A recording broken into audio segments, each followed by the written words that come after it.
সালামু আলাইকুম। অলি স্যারের অনলাইন কোচিং এ সবাইকে স্বাগতম। আজ আমরা হাইপোথিসিস টেস্টিং এর প্রথম ক্লাস করব। হাইপোথিসিস টেস্টিং মূলত এটা একটা স্ট্যাটিস্টিক্স এর গুরুত্বপূর্ণ চ্যাপ্টার। এছাড়াও এই চ্যাপ্টারটা আপনার রিসার্চ ম্যাথোলজি স্ট্যাটিস্টিক্স 2 বইতেও আছে, এবং অনেকেই এটাকে কঠিন মনে করে এই চ্যাপ্টারটাকে বাদ দিয়ে দেয়। কিন্তু তিনটা মাত্র তিনটা সূত্র শিখলেই এই চ্যাপ্টারের মোটামুটি নিয়মগুলো পারা যায়। অনেক সহজ। আমি আপনাকে বললাম, এখান থেকে 7টা অঙ্ক করবেন। 7টা বা 6টা অঙ্ক করলেই A to Z শেখা যায়, এবং এগুলার আলোকে আপনি দেখবেন আপনার বইয়ের অঙ্কগুলো পারতেছেন। বইয়ের যত জটিল অঙ্ক আছে সেগুলো পারতেছেন। তো চেষ্টা করে দেখেন, যদি সহজ লাগে করলেন, আর যদি অপশনাল চ্যাপ্টার যদি মনে হয় যে না সহজ না কঠিন লাগতেছে, তাহলে বাদ দিয়ে অন্যগুলো করতে পারবেন। আর আমার কাছে পড়লে তো সবচেয়ে বড় সুবিধা কি, সব ক্লাসের ভিডিও দেওয়া আছে। ধরেন মনে করলেন যে এই চ্যাপ্টার থেকে প্রশ্ন আসে না বা ইম্পর্টেন্ট না বা এটা আপনি করবেন না, ওকে, এটা বাদ দিয়ে আপনি যে কোনো অন্য একটা চ্যাপ্টার এখন আপাতত ভিডিও দেখতে থাকেন। পরবর্তীতে আমি যখন আবার নতুন চ্যাপ্টার শুরু করব তখন সেটা করে নেবেন।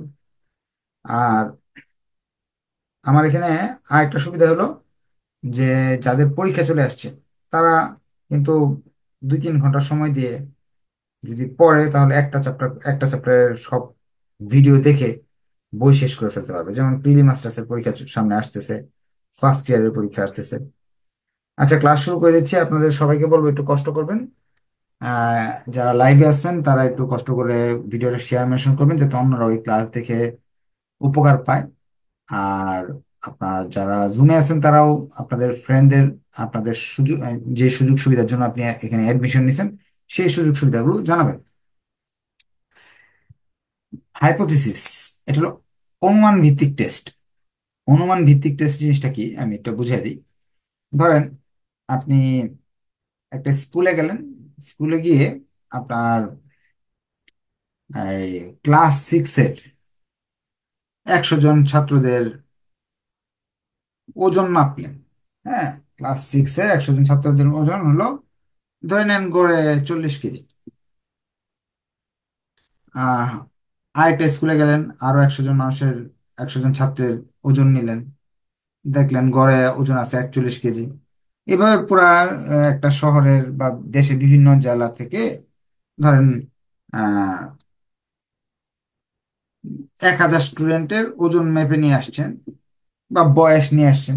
বয়স, গড় বয়স আসতেছে, ধরেন ক্লাস 6-এ তার বয়স আছে 11 বছর। বা ওজন নিয়ে উঠতে পারেন যে ওজন হলো আপনার 45 কেজি। আপনি ওজন নিয়ে কাজ করতেছেন, কোনো গবেষণা করতেছেন, এটা উদাহরণ দিয়ে দেখাচ্ছি আর কি। 1000 জনের 45 কেজি।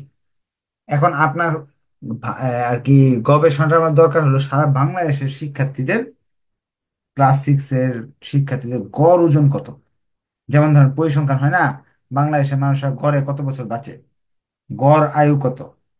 হ্যাঁ, বাংলাদেশের মানুষের বিভিন্ন গড় জিনিসটা বের করে যে, ওইটা ইচ্ছা করলে আপনি হাইপোথিসিস দিয়েও কাছাকাছি যেতে পারেন, একেবারে অ্যাকচুয়াল না হলেও কাছাকাছি যেতে পারেন। যেমন এই 1000 মানুষের যদি 45 কেজি হয়, সারা বাংলাদেশে ধরে নেন ক্লাস 6-এ 1 কোটি মানুষ পড়ে। হ্যাঁ, 1 কোটি মানুষের গড় ওজন কত হইতে পারে, 44, 45 বা এটা আশেপাশে হতে পারে কিনা, এটা হাইপোথিসিসের মাধ্যমে করা যায়। যে ধরেন আপনি এত বড় এত হিসাব না করে ধরেন একটা শহরের, পুরা দেশের বা লাখ লাখ মানুষের একটা হিসাব করতে যাচ্ছেন, সেটা বাস্তবে গুণে নেওয়া আপনার জন্য এখন পসিবল না। তখন হাইপোথিসিসের মাধ্যমে অনুমান করে নেওয়া যায়। এখন এটা বেসিক আলোচনা করলাম, যে আলোচনা করলাম এটা ছাড়াও আপনি অঙ্কে 10-এ 10 নম্বর পেতে পারবেন। এখানে প্রবলেমে বলছে a sample of 900 members is found to have a mean of 3.4 cm। ধরেন এখানে বাংলা অর্থটা এরকম যে আপনি একটা গবেষণা করতেছেন, 900 মেম্বার সদস্য, ওদের গড় গড় যে কোনো গড় উচ্চতা হতে পারে, যে কোনো ইয়ে 3.4 cm।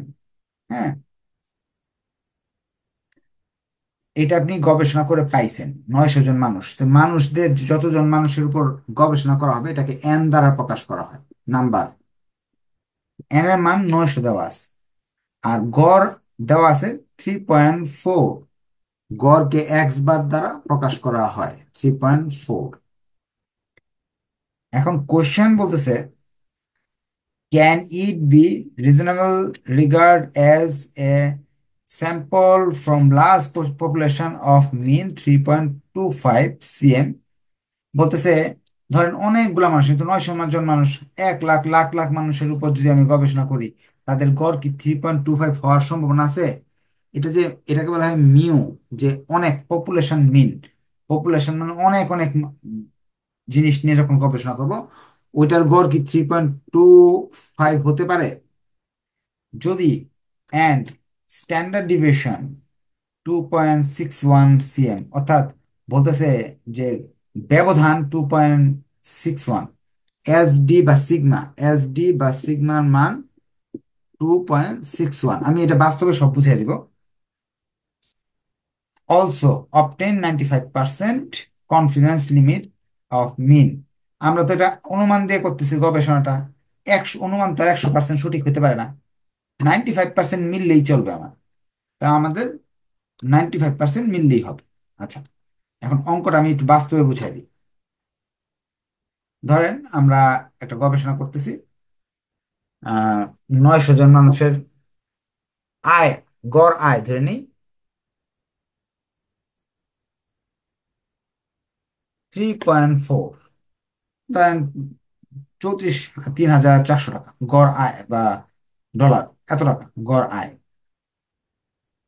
আর এই যে মিউ, মিউ চিহ্নটা হলো, আমরা যে বলতেছি 900 জন, এখন যদি সারা বাংলাদেশের বা একটা শহরের সব মানুষের আয় কি 3.25 হতে পারে? এটা হলো প্রশ্নে বলতেছে। এসডি জিনিসটা কি? ব্যবধান, আদর্শ বিচ্যুতি। ধরেন আপনি যখন একজন ছাত্রের কাছে গেছেন, 1 নাম্বার মেম্বার, ওর হয়তো বা 5 ছিল, আবার দুইজনের 2 নাম্বারের কাছে গেছেন, সে তার হয়তো 2 ছিল, 3 নাম্বার যার কাছে গবেষণা করতে গেছেন তার হয়তো 3 ছিল। সবারটা গড়, এটা গড় মানে কি, সবারটা যোগ করে 900 দিয়ে ভাগ করছেন। তো একটা থেকে আরেকটা সাধারণ গড় ব্যবধান হলো 2.61, এটাকে এসডি বলা হয়। এই তথ্যগুলো প্রশ্নে দেওয়া আছে। এখন যদি আপনি মনে করেন এখানে যা বলছি সব আপনার মাথার উপর দিয়ে গেছে, তাহলে আপনাকে কি করতে বলবো আমি? আপনি করবেন কি, এখান থেকে প্রশ্নটা পড়ে আপনাকে 4টা তথ্যকে খুঁজে বের করতে হবে। একটা হলো এন, এন এর মান হলো মেম্বার, 900 মেম্বার। এক্স বারের মান হলো মিন, আর পপুলেশন মিন হলো মিউ, আর এস ডির মান হলো এটা। এটা বলার পরে যখন বলবে ইয়ে করো, এই টেস্ট করো, বা এই এই যে এখানে বলছে can it be reasonable regard as sample mean of large population, এরকম প্রশ্ন করবে যখন, তখন বুঝে নেবে এটা হাইপোথিসিসের অঙ্ক। এটা একটা সূত্র আছে, এই যে সূত্রটা, এই সূত্রটা বসায় দিব, বসায় দিয়ে আমরা অঙ্কটা করে ফেলবো। সূত্রটা আমরা লিখবো, উই নো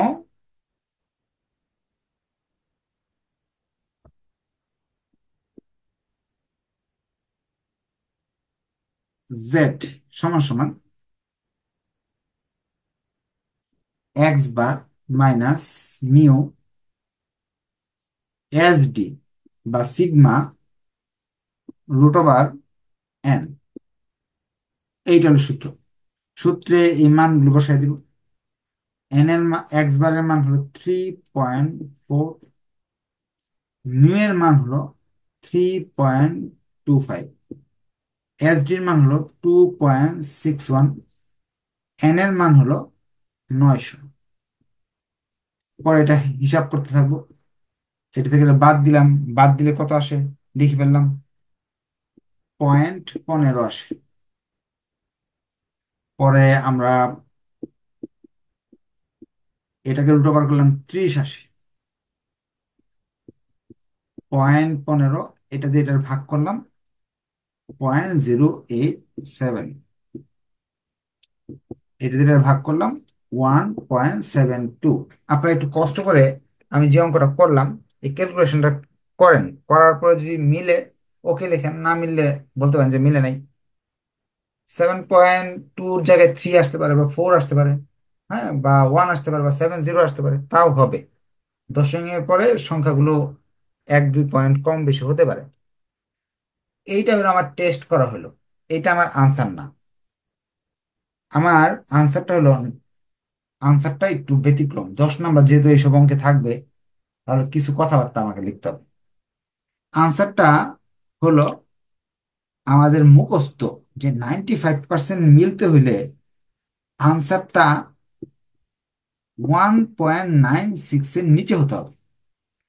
যদি আনসারটা 1.96 এর নিচে হয়, তাহলে ঠিক আছে, যে 95% মিলাইতে বলছে না তারা, যে 95% মিলাতে হলে এই আনসারটা 1.96 এর নিচে হতে হবে। এটা মুখস্থ আপনার।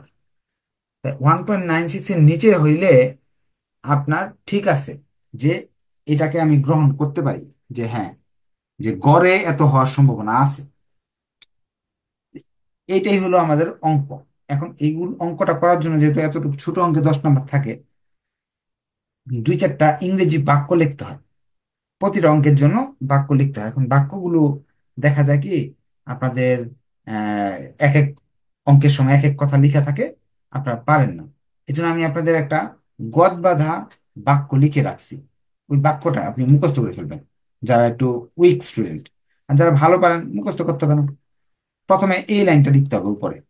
উপরে এই লাইনটা লিখতে হবে, the null hypothesis H, there is no significant difference between sample and population mean। এই এতটুকু কথা উপরে লিখতে হবে অঙ্কের শুরুতে। এই যে উপরে যে উইনো লিখছি না, এই জায়গায় লিখবেন দা নাল হাইপোথিসিস। আমি এটা বাংলা বুঝাই দিব আপনাকে। Hypothesis,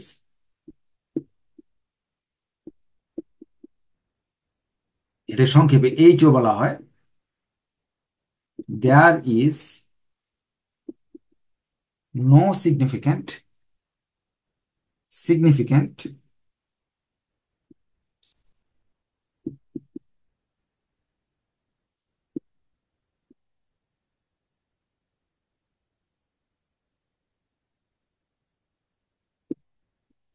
difference between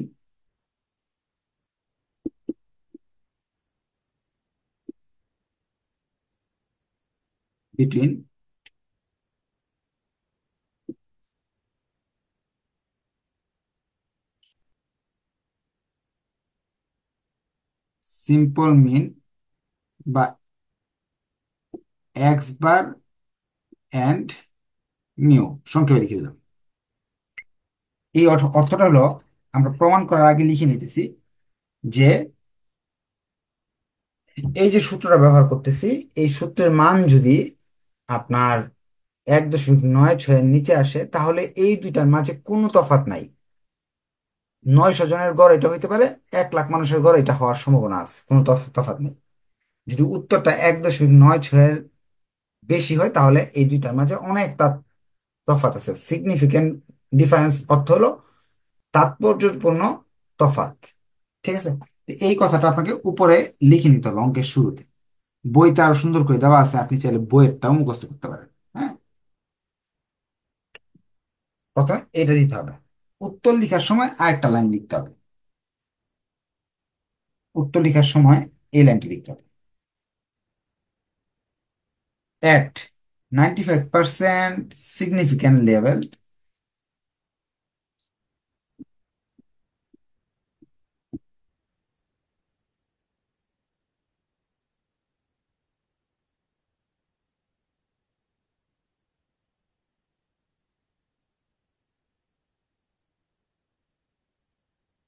set calculation সমান সমান 1.72। আমি বুঝাই দিব। z tab 1.96, therefore hypothesis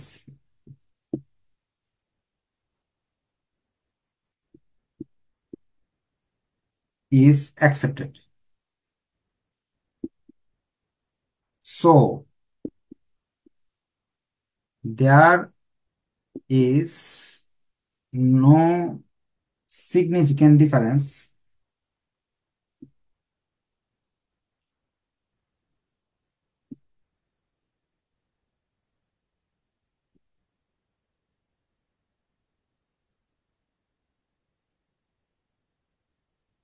between x bar and mu.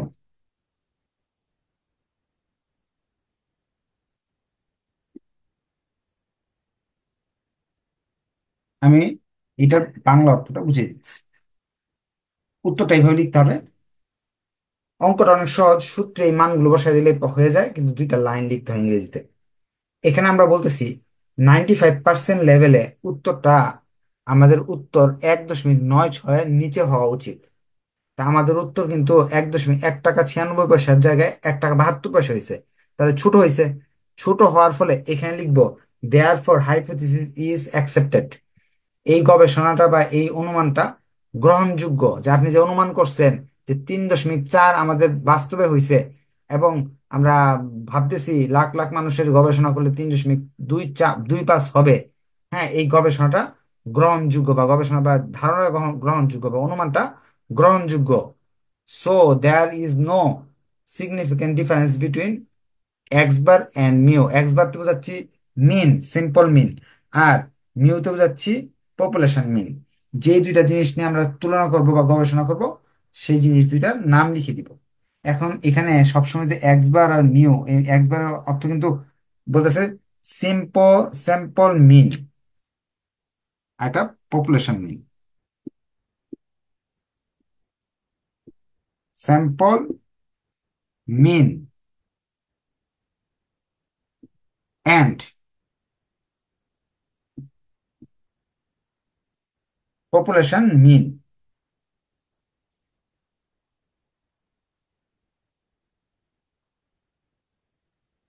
এই যে এখানে দেখে নিবেন কোন দুইটা জিনিস নিয়ে আলোচনা করতে বলতেছে। এই যে পপুলেশন মিন নিয়ে কথা বলতেছে, আর এই যে এটা হলো যে দেওয়া আছে, এটা স্যাম্পল মিন। হ্যাঁ,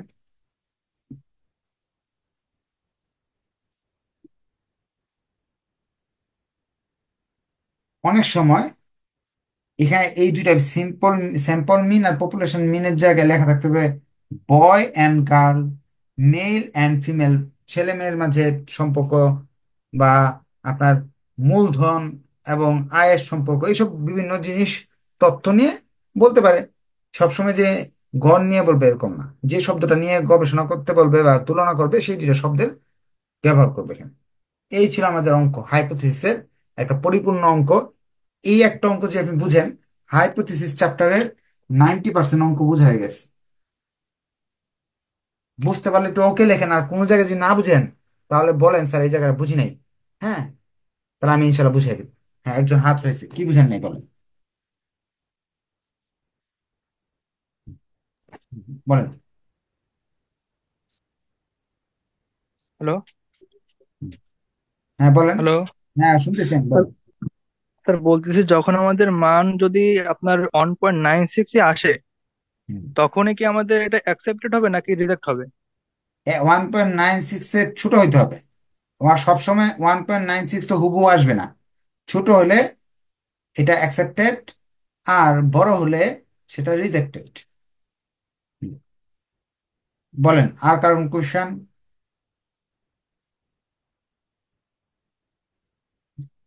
1.96 এটা মুখস্থ। এটা নিয়ে আরো নেক্সট ক্লাসগুলোতে আমরা পাবো 1.96 কেন আসলো, কিভাবে আসলো। এটা 1.96 আপাতত মুখস্থ। জি, কোশ্চেন। স্যার যে এখানে the null hypothesis, there is no significant difference between x and mu. হ্যাঁ, স্যার এইটা আমি প্রথম অঙ্কের প্রথমে কিভাবে বুঝবো স্যার এখানে ডিফারেন্স নাই? কথাটা তো অঙ্কের প্রথমে লিখতে হবে।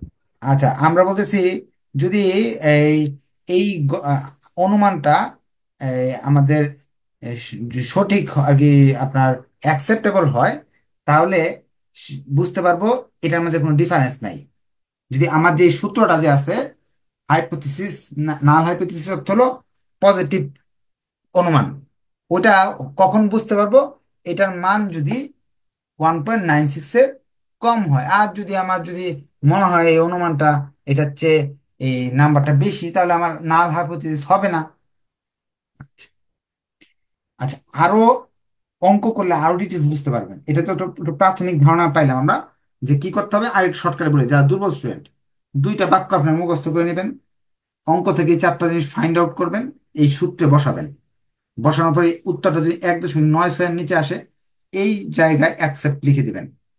1.9 ছেড়েছে, ধরেন এখানে আসলো 2.56, মানে 1.96 হচ্ছে বেশি, তখন এই চিহ্নটা একটু পরিবর্তন করে দিবেন, এখানে রিজেক্ট শব্দ লিখে দিবেন। শেষ। এটা হলো শর্টকাট। এখন আমরা চলেন এর আরেকটা অঙ্কে চলে যাই। যেহেতু বেসিক অঙ্ক একদিনে বুঝে যাবেন না এক ক্লাসে, আরো একটা ক্লাস আপনাকে করতে হবে। প্রবলেম 2। আর যারা স্ট্যাটিস্টিক্স 2 এবং রিসার্চ ম্যাথোলজি করেন, তাদের জন্য এই চ্যাপ্টারটা করা বাধ্যতামূলক, 10 নম্বর কনফার্ম থাকবে। এটা আর কি বাদ দেওয়ার হয়ে নেই। কিন্তু যারা সিম্পল স্ট্যাটিস্টিক্স করেন, তাদের কাছে যদি এই চ্যাপ্টার কঠিন মনে হয়, কঠিন কিছু না। কারণ কি, এখানে মাত্র একটা সূত্র শিখতে হয়, 2-4টা লাইন লিখতে হয়, 10 নম্বর। এছাড়া অন্য অন্য স্ট্যাটিস্টিক্স এর অঙ্কগুলো অনেক বড় বড়। হ্যাঁ, আর প্যাটার্ন সেম, এখানে প্যাটার্ন সেম, যে একরকমই অঙ্ক সবসময়। চলেন আমরা প্রবলেম 2 নিয়ে আলোচনা করি। প্রবলেম 2-এ তারা বলতেছে, the sample mean of two group 1200 এবং 1500 সাইজ আর 68.5, 68.58। এখন এখানে ঝামেলা হয়েছে, আগে এক ধরনের জিনিস নিয়ে গবেষণা করছি, এখন দুই ধরনের জিনিস। ধরেন আগে শুধু ছাত্রছাত্রী সবার আপনার উচ্চতা নিয়ে কাজ করছি, এখন বলতেছে দুইটা গ্রুপ নিয়ে কাজ করতেছি। প্রথম গ্রুপে 1200 জন মানুষ ছিল, তাদের গড় ছিল এটা। ধরেন 1200 ছাত্র ছাত্রীর ওজন এরকম, বা 1500 ছাত্রীর ওজন এরকম। দুইটা গ্রুপ নিয়ে গবেষণা করতেছি। এখন তারা বলছে অ্যান্ড স্ট্যান্ডার্ড ডিভিয়েশন, আর প্রথম গ্রুপটার হলো 2.5, পরেরটা হলো 3। এখন তারা বলছে test the difference between two sample group. এখানে যে দুইটা গ্রুপ আছে, ধরেন একটা গ্রুপ হলো এক্স বা ছেলেদের গ্রুপ, আর একটা হলো মেয়েদের গ্রুপ। এখন দুইটা গ্রুপের মাঝে কোনো, এই যে গবেষণা করে যে গড় বের করলাম, এদের মাঝে কি কোনো তফাৎ আছে নাকি সেম? এদের গবেষণায় সেম। এটা বের করতে হলে আমাকে এখন ডাবল ডাবল জিনিস পাইছি। এন পাইছি দুইটা, এন পাইছি দুইটা, N1 পাইলাম একটা, N2 পাইলাম দুইটা। এন একটা হলো 1200, একটা 1500। আবার এক্স বারও দুইটা পাইছি, একটা হলো 68.50, আর একটা হলো 68.58। স্ট্যান্ডার্ড ডিভিয়েশন বা সিগমাও দুইটা পাইছি, একটা হলো 2.5, আর একটা হলো 2.3। অর্থাৎ আমাদের এবার প্রশ্নে তথ্য বেশি দেওয়া, ডাবল ডাবল তথ্য দেওয়া। আবার যাই, দেখাই দিই।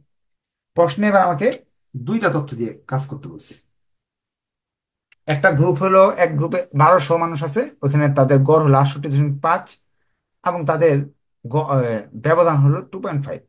আরেকটা গ্রুপ আছে, সেখানে 500 জন মানুষ আছে, তাদের গড় হলো 68.58, তাদের এসডি হলো 3। এখন তারা বলছে এই দুইটা গ্রুপের যে আমাদের গবেষণা হয়েছে, এদের মাঝে কোনো তফাৎ আছে কিনা। আমি এই সূত্রটা ইউজ করতে পারবো না, কারণ এখানে তো x bar mu S D আর হলো এন, আমার এন আছে এবার দুইটা, এক্স বার আছে দুইটা, এই সূত্র ইউজ করা যাবে না। তখন সেক্ষেত্রে আমাকে ইউজ করতে হবে সূত্র নাম্বার 2। আমরা 2 নম্বর সূত্রটা মুখস্থ করে নেব। তিনটা সূত্র শিখলে এই চ্যাপ্টার শেষ। উপরে x/1, নিচে x/2, ও x/-x/2, SD1, SD2, N1, N2।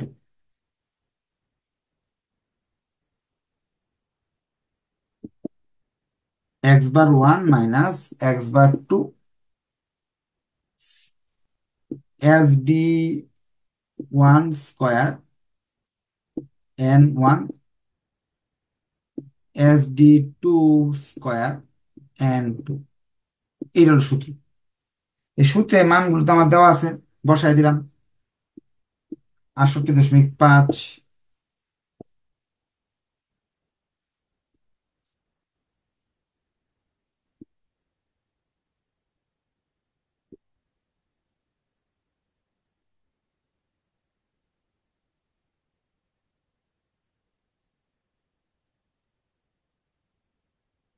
এখন যে কাজটা হলো, আপনার ক্যালকুলেশন করতে হবে সোজা কথা।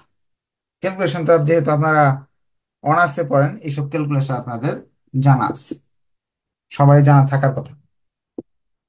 এর স্কোয়ার করে 1200 দিয়ে ভাগ করলে 0.005। এটা স্কোয়ার করে 1500 দিয়ে ভাগ করলে এটা আনসার আসবে 0.006। দুইটা যোগ করলাম আসলো 11। এটাকে আবার রুট ওভার করলাম। রুট ওভার করলে মান আসতেছে 1048। আমাদের আনসার আসতেছে -076। হাইপোথিসিস এগুলো বাস্তব ধর্মীয় অঙ্ক, এখানে মাইনাসের কোনো কাজ নাই। মাইনাস তো হলো অবাস্তব জিনিস। এটা আমরা কি করব, এইভাবে একটা পরম মান মডিউলাস চিহ্ন দিব, যে এই জিনিসটা প্লাস হইলেও আমাদের কোনো সমস্যা নেই, মাইনাস হইলেও সমস্যা নেই, সবটি প্লাস, আনসার হইলেই প্লাস। এবার উত্তরটা আসছে। এখন আপনাদের কাছে প্রশ্ন, এই হাইপোথিসিসটা রিজেক্ট হবে না অ্যাকসেপ্ট হবে? এই যে হাইপোথিসিস করলাম, এটা কি রিজেক্ট হবে নাকি অ্যাকসেপ্ট হবে?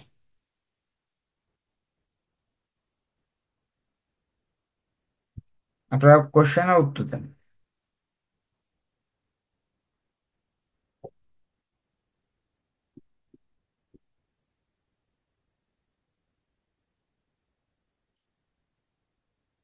এই হাইপোথিসিসটা অ্যাকসেপ্ট হবে, ভেরি গুড। কেন অ্যাকসেপ্ট হবে? মানটা 1.96, আমার মুখস্থ মানের চেয়ে এটা ছোট হয়েছে।